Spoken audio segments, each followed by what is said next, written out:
some sort of Guinness Book of World Records. There's either, it's got to be the biggest cubic inch motor in a 4-door Malibu. I think there's probably a chance of that. I think. We just need to call them. Okay. Or the most money spent on a 4-door Malibu. Most well-known 4-door Malibu. I don't know about that.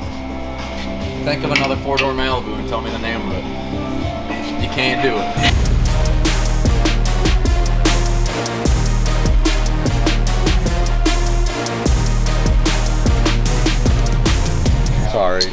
Sorry, Jaybird. Are you guys putting in the transmission? We're putting in the transmission, torque converter. Something fell forward. Jaybird's mad. We turned his music off. What did you stay late and do last night? The places look Pumped on it? I don't even. I actually filmed. I did a good job. I don't know. It's gonna be like. So there's a lot. Yeah, if you got, you're gonna have Tourette's after watching it because I realize I'm terrible at it. Okay. Oh, got that. All right, so we took the motor out. Yeah. Welded up all the front suspension. Got that done, and then Brad finished this side, this header. Oh yeah. And then this was like the most difficult tube to weld, so I went ahead and welded that. Yeah. And then got all the flanges welded. And then that was kind of our stop. Oh, and they started on Brad started on the intake top last night. Okay. So that's like in progress. That's what Jay's working on.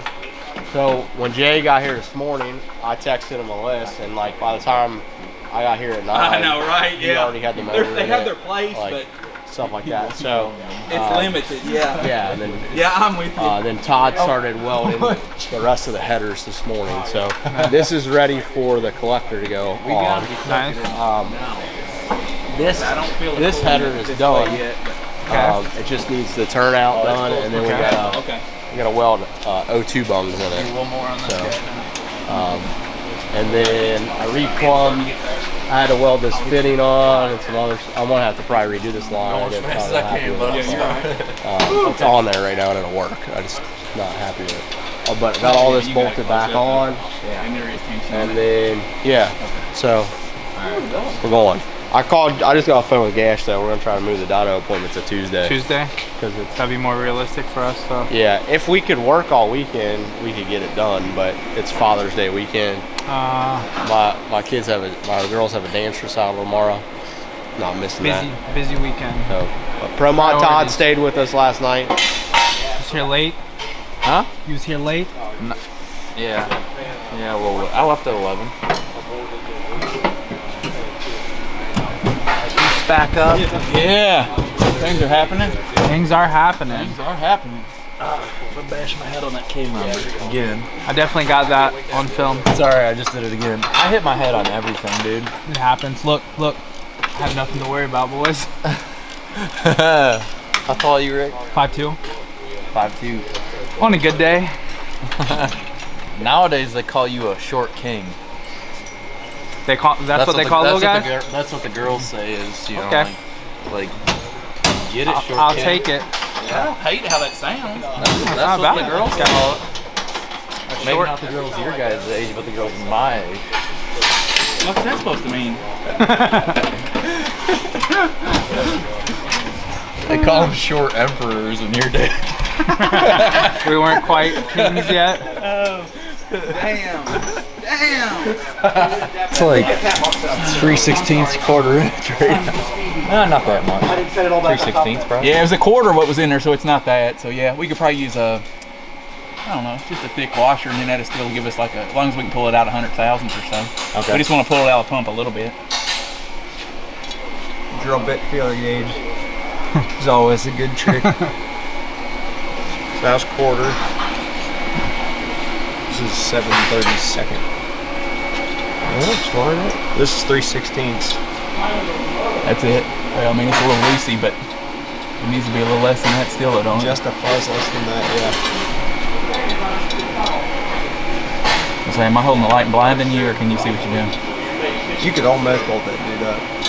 3/16 is 1/8 to 3/16 is proper convertible. I was gonna say, and it's like 100 thousandths if you want to be technical, right? Isn't it? I think.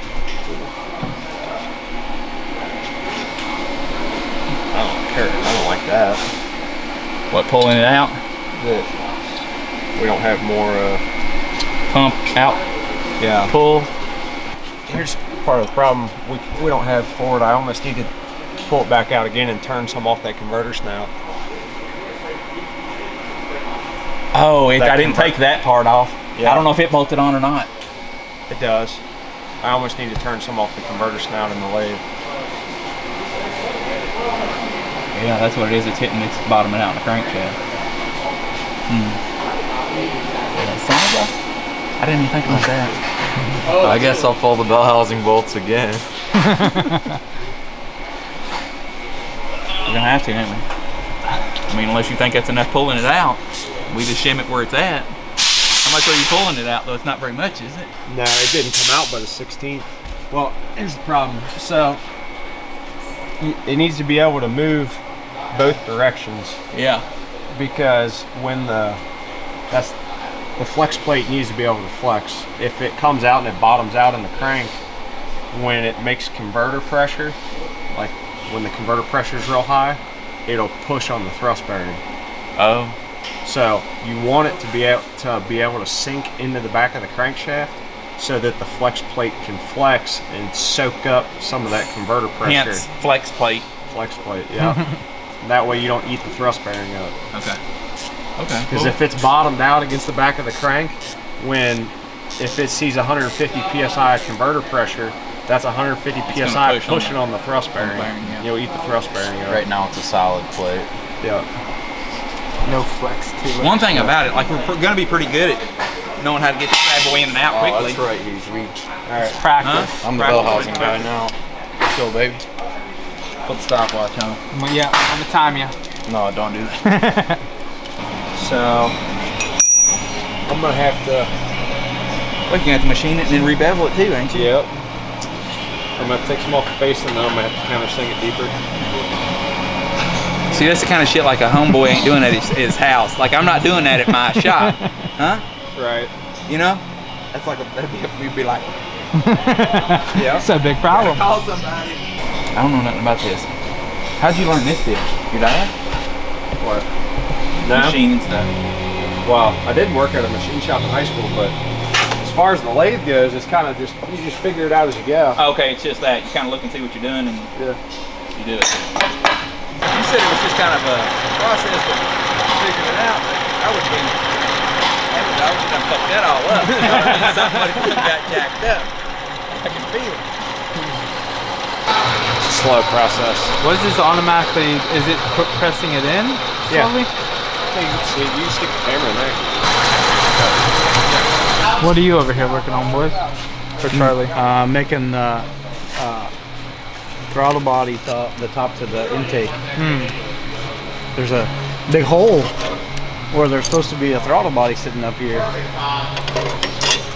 So I'm making the top plate that bolts the throttle body to it, so then I can make some templates and Brad can cut this guy out.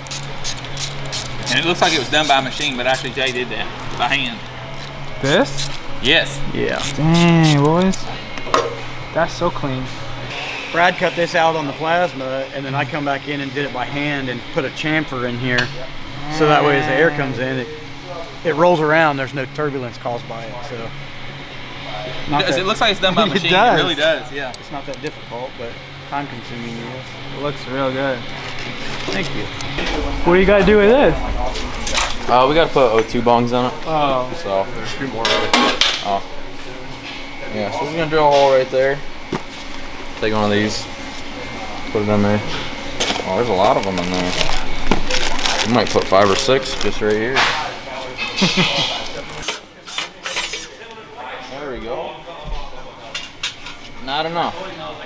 So it's like 1 size past a 3/4 inch unibit. We'll see what we can find in Brad's box. Oh yeah. Looks a little bit toasted, we'll see. I don't know, we might try the other one. You can get stainless too hot, and then once you get it too hot, it won't drill. That's stainless So or like, this is stainless? no, this is stainless. So like if this bit is too dull and it won't cut through that, and you just keep going and going, it just gets this so hot and it'll harden, and then you can't get through it. So you got to be careful with stainless. We're gonna try that other unibit. This one,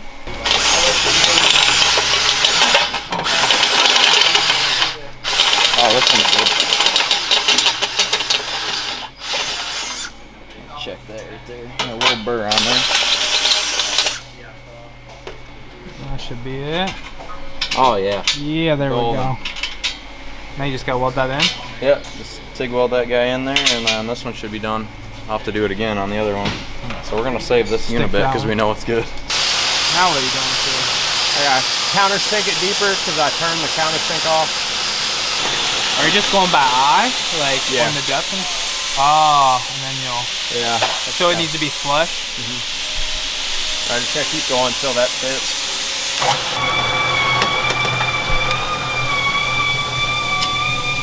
Well, what's that red and blue stuff doing?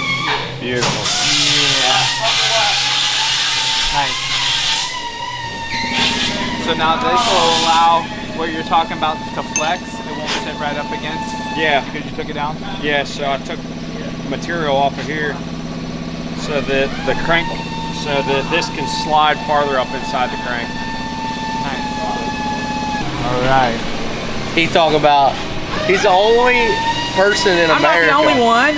You gotta be. There's no people way. still buying them. They're still for sale. Keith loves.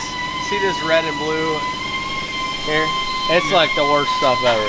See, I really like it. I want it with black line, the red and blue fittings with a blue tracer through the line. It's got to be black line, not this silver shit. But yeah, all black is fine. But I remember that was one of the first things that ever stood out to me at Charlie Brown when it was sitting in here before we raced it last season. It was the blue and red line stuff. It Yeah. sticks out. yep, Keith loves it. phenomenal. The only person in America. What would be awesome is black and gold. Yeah, That would be black and that would be gold. my I'm with that. favorite. Would be black and gold, and you can get them, but there's like limited what you can get. So like if this goes out there and somebody wants to do like black and gold fittings for us, that would be phenomenal. Yeah, we would all be happy with that decision. If you're paying someone to build a complete race car for you, you better have stacks. Lots and lots of stacks. Yeah. We're going on billable hours right now. Let's see, so our shop rate's 150 an hour, and right now we got 4. It's just for round numbers. There's 4 people working on it. Well, really, there's more than that. Well, there's really more than that. Jay's working on it too. Really. What's 4 times 150? Oh Lord, that's $400 or $500, $600 an hour. $600 an hour. I like the sound of that. Yeah. Well, if you were getting paid that, yeah. If we were, getting that, that would be nice. It's $600 an hour. Yeah, I wouldn't want to pay that $600 an hour, but yeah. Something dripped on me. Brake fluid or brake cleaner, yeah, you might like that. It's burning. Come on, baby. Go. Oh yeah, we good, ain't we? Yeah. Nice. Look at that. What'd you just look at? It's perfect. Okay, what do you think before we commit again? Is there anything else we might have to do here? I think this might be it. This might be his 3rd time's charm. Right? I don't know. I like to think so. I added some people. Go up a bit more, maybe. That's what people call about. I don't know. There's always people calling about wanting race car work done, you know? Yeah. And someone asked me, one of my friends, he's like, what would it take for you to build build a car for somebody at this point in the game? And I'm like, man, I don't know if there's a number. Old shaft.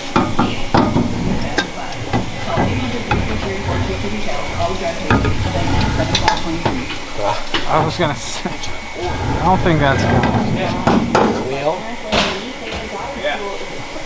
Well, boys, it's a big shaft. Here, Rick, you want to try to put it in? I'll film you. Nah, that's all you. I don't want those problems. I think you actually gotta go like something like this. Oh, there you go, Brad. Look at that. You got to get it in the other way, boys. Brad's dirty. He's innocent when he's dirty, see? Yeah. I don't remember.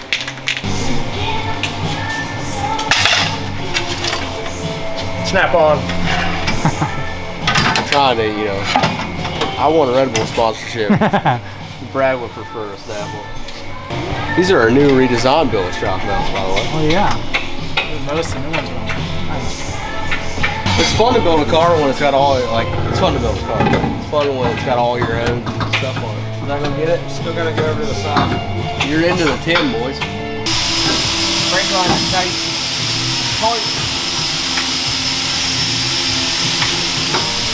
Come on. There we go. 2 guys, 1 shaft. You know? Teamwork.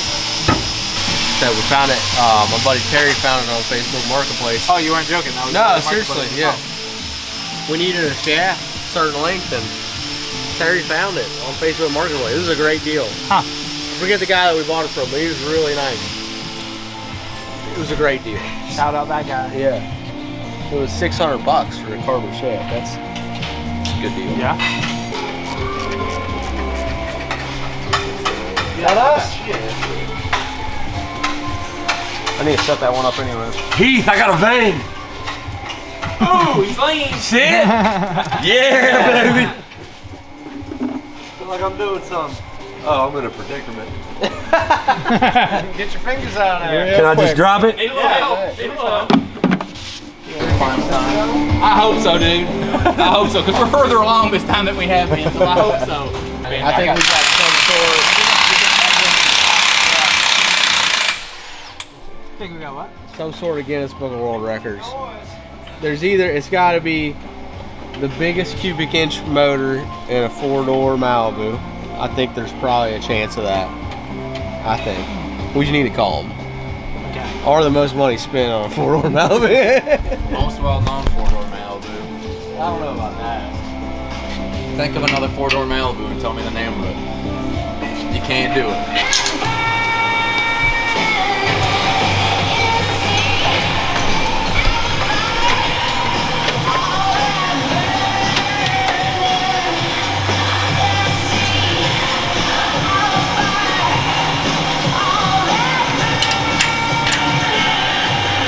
Nice. Super common question we get. How much fluid do you put in one of these things? 2 quarts. Is there a reason for that? You don't need any more? 2.5, but if you put 2 in it, it'll roll. You don't want to overfill it. My dad's a super stocker to, like, because you're looking for every little bit. He only runs like a quart in it, and then he puts this stuff called Mr. Molly in it.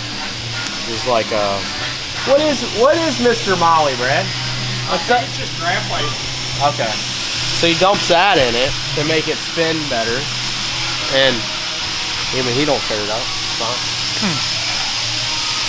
But there's some people, the old school, people would fill these things up till they like come out. Shout out to Lucas. Got one of our buddies, Kyle Lucas. He's one of the Lucases. We built him a housing, so his family owns this company. They're cool. They love racing. Here, I'll get it to where you can see the logo, boys. Look at that. There we go. Product placement right there. This is actually one of our older housings. So all of our mild steel housings have this. This is a Molly housing, but our new Molly housings, we use hammer center section. You notice that cap's really big. Yeah. So that's so if you feel like you got a rear end noise, you can actually take that cap off, and it's so big You can see. you can see if you like chipped a tooth or something. That's why it's like that. Honestly, we would have just put a mild steel kit in it, but Hammer hooked us up on we do so much business together. He hooked us up on a chromoly kit, but we were just going to put a mild steel housing in it. Charlie's actually got mild steel chassis. So when you call and I tell you, man, you don't really need chromoly, you'll be fine. Not lying. Not This lying. shit's overkill. Yeah. I am glad that we put a chromoly housing in Charlie though, just in case. This car, man, we kind of thought we'd do one thing with it, but now got this nice of an engine, this nice of a drivetrain in it.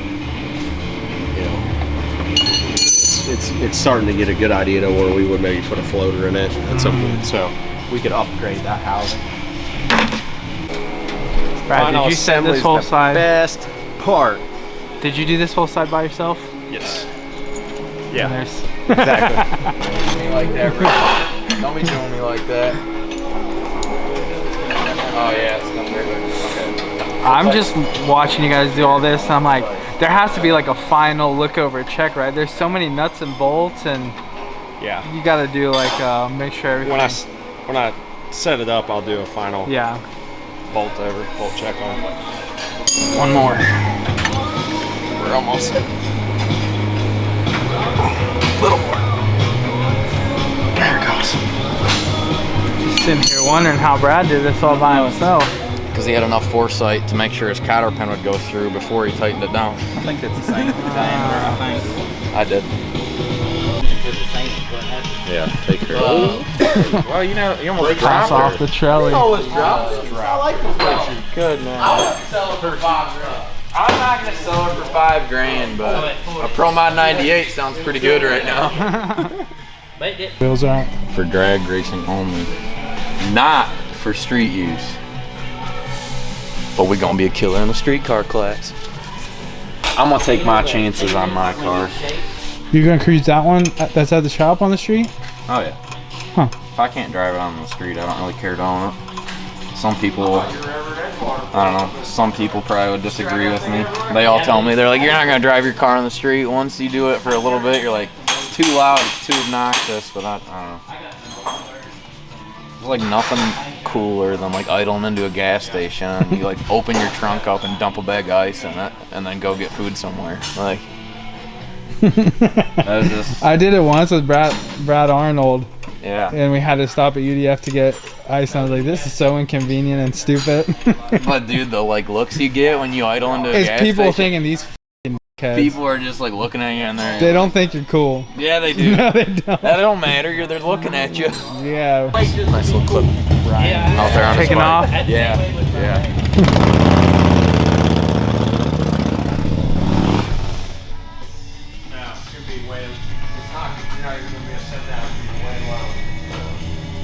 On the front. Back. I mean, I like it though. It's low. Yeah, we're gonna have to definitely raise it back. It looks so gangster though. Yeah. It's stuck in bead lock right now. Holy shit. It looks good like that. Brad, you got to make that work. We're really close to the wheel toe too. That's low down brown, baby. Low down brown.